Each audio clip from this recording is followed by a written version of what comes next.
کوئی نبی رسول خاتم النبیین نہیں ہے۔ قرآن مجید کی 20 آیات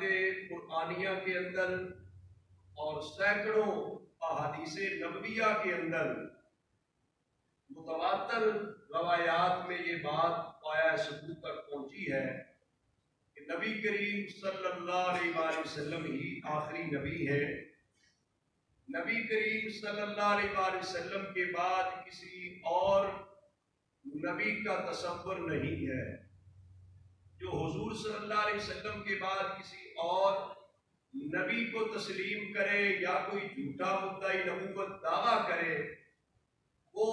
جھوٹا مدعی نبوت بھی جھوٹا، کذاب ہے، مردود ہے، لعنتی ہے، کافر ہے، مرتد ہے۔ اس کے پیروکار جو ہیں وہ بھی لعنتی، کذاب اور مرتد ہے۔ اور یہ تمام امت کا اتفاق ہے کہ نبی کریم صلی اللہ علیہ وآلہ وسلم کو جو شان ختم نبوت دی گئی، اس پر ایمان لائے بغیر کوئی بندہ مسلمان نہیں ہو سکتا۔ بے شک وہ قرآن کا حافظ بن جائے، عالم بن جائے، مفسر و محدث کہلائے، مؤرخ کرائے، مقرر بنے، جتنا چاہے بڑا اسلام پڑھ لے، آقا حضور علیہ السلام کی اگر ختم نبوت کا انکار کرتا ہے تو وہ مسلمان ہو سکتا نہیں۔ اور پھر یہ بات بھی ہے کہ صحابہ کرام رضوان اللہ علیہم اجمعین نے جو حضور علیہ السلام سے اسلام کا پیغام لیا، اسلام کی تربیت لی ہے، اس کے اندر یہ بات موجود ہے کہ اگر کوئی بدبخت حضور علیہ السلام کے بعد نبوت کا دعویٰ کرے یا حضور کی ختم نبوت کا انکار کرے تو اس کے لیے حضرت سیدنا صدیق اکبر رضی اللہ تعالیٰ کی قیادت میں صحابہ کرام نے عملی طور پہ جہاد کیا تھا۔ اس جہاد کے نتیجے میں مسلمانوں کو ایک بھاری نقصان اٹھانا پڑا، لیکن حضرت سیدنا صدیق اکبر رضی اللہ تعالیٰ عنہ نے تمام صحابہ کرام کے اتفاق کے رائے سے اس کے خلاف جہاد کر کے اس کی سرکوبی کی، روئے زمین کو اس مسلمہ کذاب لعنتی سے چھٹکارا دلایا تھا۔ گویا کہ صحابہ کرام کا عملی اتفاق، اتحاد اور اجماع منعقد ہوا اس بات پر کہ حضور علیہ السلام کے بعد کسی اور نبی کی کوئی بات تسلیم کرتا ہے، کہتا ہے تو وہ جھوٹا ہے، اس کی بات قابل قبول نہیں ہے۔ پھر زمانہ گزرت گیا، بر صغیر کی سرزمین پر انگریز نے مرزا غلام احمد قادیانی بدبخت کو تیار کیا۔ اس نے بغیر علم پڑھا، کتابیں لکھی، اس کو وسائل دیے گئے، اس سے دعویٰ نبوت کی باتیں معاذ اللہ کروائی گئی تاکہ اسلام کے خلاف کوئی گروپنگ ہو سکے، اسلام کی قوت و شوکت جو ہے پارا پارا کی جا سکے۔ اس بدبخت نے دعویٰ نبوت کیا، جھوٹا تھا، کذاب تھا۔ اس خبیث کے تو نام کے اندر بھی غلام کا لفظ آتا ہے، نبی غلام نہیں ہو سکتا، نبی غلام اور امتی غلام ہوتے ہیں، نبی غلام ہو سکتا۔ اس کے ماں باپ نے جو نام رکھا تھا، نام بھی بتا رہا تھا کہ اس کی نبوت کی کیسے بات ہو سکتی تھی، لیکن انگریز نے چال چلی، انگریز نے وسائل دیے، اس کو بگاڑا، خراب کیا اور اس خبیث نے یہ دعویٰ کیا۔ اس وقت سے لے کر آج تک اہل سنت و جماعت الحمدللہ ہر محاذ پر فتنہ قادیانیت کے خلاف برسر پیکار ہے۔ شہر مشرق علامہ ڈاکٹر محمد اقبال نے کہا تھا، یہ اسلام اور وطن دونوں کا غدار ہے۔ مرزا جو ہے غلام احمد، یہ اسلام کا بھی غدار ہے، یہ وطن کا بھی غدار ہے۔ اور پھر اعلیٰ حضرت عظیم البرکت امام شاہ احمد رضا خاں بریلوی رحمۃ اللہ علیہ نے پہلا فتویٰ کفر دیا تھا۔ ہم فتنہ قادیانیت کے خلاف اس وجہ سے یہ ماحول بناتے ہیں، اس وجہ سے تقریبات پروگرام کا اہتمام کرتے ہیں کہ کسی کافر کو کافر کہلانا، اس کو ثابت کرنا، اس کے لیے کوئی بات کرنا اس کی ضرورت نہیں ہے، لیکن جو بظاہر کلمہ پڑھ کے، قرآن پڑھ کے، حدیث پڑھ کے اللہ کے نبی صلی اللہ علیہ وسلم کی ختم نبوت کا انکار کرے، اس کے خلاف دلائل دے کر ثابت کرنے کی ضرورت ہے، اس لیے کہ کچھ اور کہتا ہے، در پردہ حملہ کچھ اور کر رہا ہے۔ اس کی ناپاک سازشوں سے ملت اسلامیہ کو بچانا ضروری ہے۔ تو اعلیٰ حضرت رحمۃ اللہ علیہ نے پہلا فتویٰ کفر دیا تھا قادیانی کے خلاف، اور پھر آپ نے 5 کتب لکھی تھی جو باقاعدہ طور پہ اس مرتد قادیان کے خلاف تھی۔ اس بدبخت کے خلاف آپ نے کتابیں لکھی اور دیگر اپنی بے شمارے لکھ کر دلائل کے ساتھ اس کا رد کیا جائے۔ پھر جب اس خبیث کی خباثت بڑھتی گئی تو اس وقت تاجدار گولڈا حضرت پیر سید مہر علی شاہ صاحب رحمۃ اللہ علیہ نے باقاعدہ طور پہ میدان میں نکل کر کے مقابلہ کیا تھا۔ ابتدائی طور پہ جب فتنہ دبا دبا ہو اس کو کنٹرول اور طریقے سے کیا جاتا ہے، جب اوپن ہو جائے، کھل کے سامنے آ جائے شر، پھر خیر کو بھی چاہیے کھل کے مقابلہ کرے۔ تو جس وقت یہ شر فتنہ قادیانیت کا بڑھتا گیا، اس وقت جب پھیلنے لگا، پبلک میں عوام میں باتیں ہونے لگیں، تو اس وقت ضرورت یہ نہیں تھی کہ صرف قلمی طور پہ کتابیں لکھ کے رد کیا جائے، اس وقت ضرورت اس بات کی تھی اب میدان میں اتر کے اس کا مقابلہ کیا جائے۔ حضرت تاجدار گولڈا پیر سید مہر علی شاہ صاحب رحمۃ اللہ علیہ اسلام آباد سے چل کے تشریف لے گئے لاہور میں، اور باقاعدہ اس کے ساتھ مناظرے کے لیے، مباحثے کے لیے آپ نے باقاعدہ طور پر یہاں تک کہ اس نے یہ چیلنج کر دیا کہ میرے مقابلے میں تفسیر اگر کوئی لکھ کے لائے تو تفسیر لکھنے کا مقابلہ کر لیتے ہیں، جو جیت گیا اس کو حق پر سمجھا جائے گا۔ حضرت پیر سید مہر علی شاہ صاحب رحمۃ اللہ علیہ نے فرمایا یہ تفسیر لکھنے کی بات کرتا ہے، ہم تو اتنا کہتے ہیں کہ قلم صرف کاغذ پہ لکھ دیں گے، حضور کی ختم نبوت کے فیضان کے نتیجے میں قلم خود ہی لکھ دے گا۔ یہ ختم نبوت زندہ باد، زندہ باد، ادارے ختم نبوت زندہ باد، زندہ باد۔ میں تطبیق دے رہا ہوں ان علماء کرام کے سمجھنے کے لیے کہ اعلیٰ حضرت کے دور میں لکھ کر رد کی ضرورت تھی، آپ نے 5 کتابیں لکھ ڈالی۔ پیر مہر علی شاہ صاحب رحمۃ اللہ علیہ کا دور وہی ہے، لیکن فتنہ جب پھیلا عوام میں بڑھنے لگا، اس وقت میدان میں اتر کے مقابلے کی ضرورت تھی، آپ نے وہ مقابلہ کیا۔ پھر ایک دور آیا تھا جب پاکستان مارز وجود میں آ چکا تھا، پاکستان ایک قومی اسمبلی، ایک سینٹ، ایک مقننہ قانون ساز اداروں کے تحت وطن عزیز کا نظام چل رہا تھا۔ اس وقت ضرورت اس بات کی تھی کوئی آئینی جدوجہد کرے، کوئی قانونی طریقہ اختیار کیا جائے۔ صرف فتویٰ تو پہلے ہو چکا تھا، رد میں کتابیں آ چکی تھی، عوام پر یہاں سے چل کے حضرت پیر مہر علی شاہ صاحب رحمۃ اللہ علیہ نے پوری عوام پہ واضح کر دیا تھا کہ یہ لعنتی کذاب ہے، جھوٹا ہے۔ لیکن پھر بھی جب ملک بن گیا، ملک ایک نظام کے تحت چل رہا تھا، پھر اس نظام کے اندر جدوجہد کر کے فتنہ قادیانیت کو منطقی انجام تک جس عظیم ہستی نے پہنچایا ہے،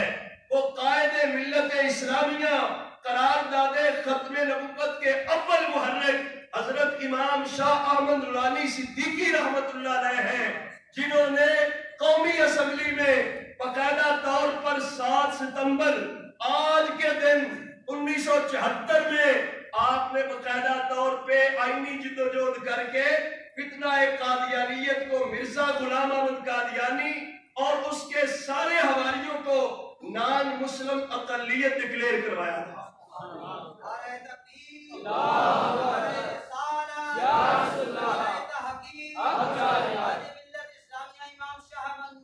یہ ان تین بزرگوں کی جدوجہد کو میں نے اپنے انداز میں جو سمجھ میں آیا اس کو پیش کیا ہے۔ انہی بزرگوں کے صدقے میں آگے جدوجہد جاری ہے۔ اگر یہ باتیں عمر کے ساتھ بھی سمجھ آتی ہیں، علم اور تجربے کے ساتھ بھی سمجھ آتی ہیں، یقین جانے آج ختم نبوت کا مسئلہ برسر اقتدار لوگوں کو سمجھ نہیں آتا۔ بڑے لوگوں کے لیے یہ مسئلہ سمجھنا بڑا مشکل ہے۔ کلمہ بھی پڑھتا ہے، نماز بھی پڑھتا ہے، قرآن بھی پڑھتا ہے، وہ مسجد بنانا چاہتا ہے، وہ سارا کچھ کرنا چاہتا ہے، تو یہ کیوں جناب اس کو کافر کہتے ہیں؟ کیوں اس کے خلاف کہتے ہیں مرتد ہے، کافر ہے، لعنتی ہے؟ کیا بہت مشکل ہو گیا ان لوگوں کے لیے مسئلہ سمجھنے کے لیے. یا تو پھر علماء کے قریب آتے، علماء سے تربیت لیتے، لیکن علماء سے تربیت بھی نہیں لینی، تو پھر مشکل ہو گیا مسئلہ سمجھنا. اس وقت میں کہتا ہوں اگر امام نورانی رحمۃ اللہ علیہ اللہ آپ کی تربت پر انوار پر رحمتوں برکتوں کا نزول کرے، آپ آئینی اور قانونی جدوجہد نہ کرتے، قومی اسمبلی میں باقاعدہ طور پہ بل پاس کروا کے ان کو نان مسلم اقلیت ڈکلیئر نہ کرتے، آج تو دور آ رہا ہے مفتیان کرام کے لیے قادیانیوں کے خلاف فتویٰ دینا بھی دشوار ہو جانا تھا. اگر آج ہم سینہ تان کے قادیانی کو کافر کہہ رہے ہیں تو یہ اللہ کی مہربانی سے امام نورانی کی خدمات کر دی جائے. اس لیے کہ کوئی بندہ یہ نہیں کہہ سکتا، میں آپ کو تجویز بھی دوں گا، میں آپ سے عرض بھی کروں گا کہ آپ جو آئین پاکستان میں قادیانیوں کے خلاف فیصلے ہو چکے ہیں، آئین کی روشنی میں ان پر جو پابندیاں لگ چکی ہیں ان پابندیوں کو ہمیں پڑھنا چاہیے، معاشرے میں بیان کرنی چاہیے، اور ہمیں آنی چاہیے کہ وہ اپنے آپ کو مسلمان نہیں کہہ سکتے، وہ عبادت گاہ مسجد کی صورت میں نہیں بنا سکتے، اور وہ کلمہ طیبہ نہیں پڑھ سکتے، دکھا نہیں لکھ نہیں سکتے، اپنے آپ کو مسلمان شو نہیں کر سکتے، اس لیے کہ وہ نان مسلم ڈکلیئر ہو چکے ہیں. اگر وہ اوپر سے اپنے آپ کو مسلمان ظاہر کرے، اندر رہے تو اندر نقصانات دیتے ہیں. ہمارے سلامتی کے اداروں کا تحفظ اس میں ہے کہ کلیدی عہدوں سے انہیں ہٹایا جائے، پوری چھان بین کی جائے، کوئی ایسا شخص ہمارے سلامتی کے اداروں کے مناصب پر نہ پہنچ سکے، بڑے عہدوں تک فیض نہ ہو سکے، اس لیے کہ یہ لوگ علامہ اقبال کی زبان میں اسلام کے بھی غدار اور وطن کے بھی غدار ہیں. آج وہ مختلف قسم کے ہیلے کرتے ہیں، لالچ دیتے ہیں، خوب روح خوبصورت بچیوں کے ساتھ نوجوانوں کی شادیوں کے لالچ، اور مختلف جو ہے وہ یورپین ممالک کے ویزے اور مختلف قسم کی جات، مختلف قسم کے مفادات کا لالچ دے کر نوجوانوں کو گمراہ کرتے ہیں. لیکن یاد رکھیں ایمان کا سودا دنیا کی ساری دولت کے ساتھ بھی نہیں ہو سکتا. امام نورانی صاحب کو دیکھیں، آپ کے پاس ایک قادیانیوں کا گروپ گیا، انہوں نے کہا کہ ہم تو اس طرح کے قادیانی نہیں ہیں، لہذا ہمارے خلاف کم از کم یہ آپ نہ کرے، ہمیں مستثنا کر دے، اور باقاعدہ طور پہ وہ ڈوٹو کی گٹھڑی لے کر گئے. امام نورانی کو پتا چلا، پاؤں غصے میں آ گئے اور پاؤں کی ٹھوکر مار کے وہ نوٹوں کی گٹھڑی گھر سے باہر نکالی. آپ نے فرمایا میرے ایمان کا سودا کرتے ہو، جو بازار مصطفیٰ میں بک جائے دنیا کی کوئی دولت اس کو خرید سکتی. ہمارے بزرگوں نے یہ کیا ہے. آج یوم ختم نبوت منانے کا مقصد یہ ہے آنے والی ہماری نسل کے اندر بھی یہ حمیت پیدا ہو، یہ غیرت پیدا ہو. آپ مستقبل ہیں اہل سنت کا، روشن مستقبل ہیں. آپ بڑے ہو کر کام کریں، مختلف ملک کی یونیورسٹیز میں جائیں، بین الاقوامی یونیورسٹی میں جائیں، ریسرچ اور تحقیق کے ماحول میں جائیں. میں آج آپ کو تازہ مثال دیتا ہوں. کلاس تخصص بالفقہ کی کلاس میں ایک طالب علم نے مجھ سے سوال کیا کہ کیا اعلیٰ حضرت رحمت اللہ علیہ نے قادیانیوں کے خلاف کو واضح طور پہ لکھا ہے؟ میں نے اس کا سوال سن کر میں نے کہا کہ میں نے الحمدللہ انٹرنیشنل اسلامک یونیورسٹی، بین الاقوامی یونیورسٹی ہے، وہاں پر میں نے ایم فل کا جو تھیسس لکھا اس سے آگے بڑھا کر پی ایچ ڈی کا لکھا. لائبریری سے میں نے منگوایا، میں نے فہرست دیکھی اعلیٰ حضرت رحمت اللہ علیہ کی دینی خدمات کے حوالے سے. آگے جا کر جو فتنہ قادیانیت کے بارے میں نے اپنے پی ایچ ڈی کے مقالے میں لکھا جو عربی زبان میں ہے، جو آج بھی بین الاقوامی یونیورسٹی کی لائبریری کے اندر بھی وہ مقالہ موجود ہے. چھپ کر کتنے علماء تک پہنچا، کتنے ممالک میں بیرون ملک پہنچا. اس کے اندر باقاعدہ طور پہ مصر کے پروفیسر ڈاکٹر اعظم مصری کے حوالے سے میں نے لکھا کہ پہلا فتویٰ جو فتنہ قادیانیت کے خلاف لکھا گیا، مرزا غلام قادیانی اور اس کے پیروکاروں کے کافر ہونے کے بارے لکھا گیا، وہ فتویٰ امام اہل سنت امام شاہ مرزا کا. اور پھر اس سے آگے میرے ساتھ یہ لکھا کہ 5 کتابوں کے نام میں نے اس بھی بڑے ہو کے کام کریں، ان بزرگوں کی خدمات پہ کام کریں، ان کے کار ہائے نمایاں آگے نسل تک منتقل کریں۔ یہ آپ کی ذمہ داری ہے۔ جو کام ہمارے اکابرین نے کیا ہم انہیں اسلامی عقیدت پیش کرنے کے لیے پروگرام کرتے ہیں، اور ساتھ ہم تجدید عہد بھی کرتے ہیں کہ جب تک ہماری زندگی ہے ہم بھی شان ختم نبوت کے تحفظ اور دفاع کے لیے اپنی عملی جدوجہد انشاءاللہ جاری و ساری رکھیں گے، اور آپ سے بھی یہ گزارش کریں گے کہ آپ یہ بلبلہ، یہ ذوق اور یہ شوق جو ہے بیدار رکھیے، اور ایسے لوگ جو اسلام دشمن، جو پاکستان دشمن، وطن دشمن عناصر ہیں، ان کے خلاف ہمیں بیدار رہنے کی ضرورت ہے، اور قلم کے ذریعے، علم کے ذریعے، تحریر تقریر کے ذریعے مختلف صورتوں میں ہمیں فتنہ قادیانیت کے خلاف کام کرنا چاہیے۔ امام نورانی رحمۃ اللہ علیہ نے فتنہ قادیانیت کو اس صدی کا سب سے منحوس ترین فتنہ قرار دیا تھا۔ اس فتنے کی نحوستوں کی وجہ سے بہت بڑے ہمارے نقصانات ہوئے، بڑے المیے ہوئے ہیں، یہاں تک کہ بنگلہ دیش کی جدائی میں، پاکستان کے دو ٹکڑے ہونے میں باقاعدہ طور پہ اسی فتنے کی کارستانیاں شامل تھی، اور بھی مختلف حوالے سے جس وقت پاکستان کی اسمبلی نے انہیں کافر قرار دے دیا ہے، اب پوری دنیا میں وہ جا کر پاکستان کے خلاف جو ہے وہ سازشیں کرتے ہیں۔ جو ملک کے اندر رہتے ہیں وہ بھی اپنے آپ کو چھپا کر مختلف طریقوں سے وہ مسلمانوں کے خلاف، پاکستان کے خلاف وہ ہر طرح کی سازشیں کرتے رہتے ہیں۔ ارباب اقتدار سے ہم مطالبہ کرتے ہیں کہ ان کی ناپاک سازشوں کو بے نقاب کیا جائے، اور انہیں کلیدی عہدوں سے ہٹایا جائے، اور سلامتی اداروں کو بالکل ان سے الگ تھلگ کیا جائے، اس لیے کہ ملک کی سلامتی، ملک کا تحفظ، ملک کا دفاع جو ہے وہ سلامتی اداروں کی وجہ سے ہے۔ امام نورانی رحمۃ اللہ علیہ فرمایا کرتے تھے کہ ہماری جہادی تنظیم پاک آرمی ہے، پاک افواج ہماری جہادی تنظیم ہے، ہم کوئی پیر سے نئی جہادی تنظیم بنانے کی ضرورت نہیں ہے۔ پاک افواج جو ہے ہماری نوجوان ہیں، ہمارے بچے ہیں، ہماری وہ سب کچھ ہے، لہذا جو ہے سلامتی کے اداروں میں دیگر اہم پوسٹوں سے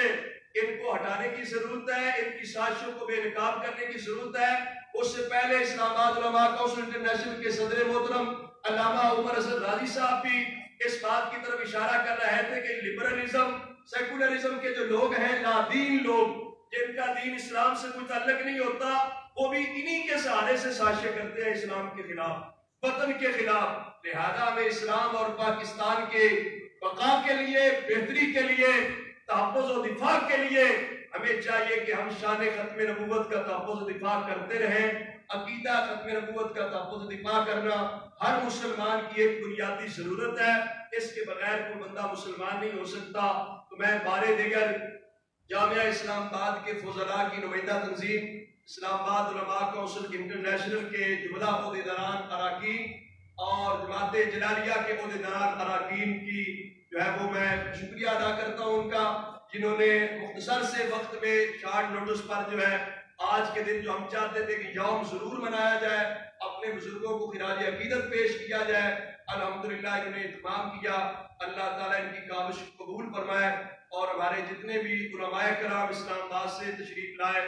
علامہ قاری محمد اسحاق نورانی صاحب، علامہ محمد حبیب اللہ صاحب اور دیگر جتنے حضرات تشریف لائے، سب کے ہم شکر گزار ہیں کہ وہ ہماری اس جدوجہد میں جو ہم آئینی طور پہ، قانونی طور پہ، علمی انداز میں جدوجہد کر کے اسلام کی خدمت کرنا چاہتے ہیں، اس میں ہمارے شانہ بشانہ ہیں۔ اللہ تبارک و تعالیٰ ان کی کاوش کو بھی قبول فرمائے، اور جملہ اکابرین جنہوں نے ختم نبوت کے لیے قربانیاں دی ہیں، شہادتیں قبول کی ہیں، اللہ تبارک و تعالیٰ ان سب کے درجات بلند فرمائے۔ آخر دعوانا الحمدللہ رب العالمین۔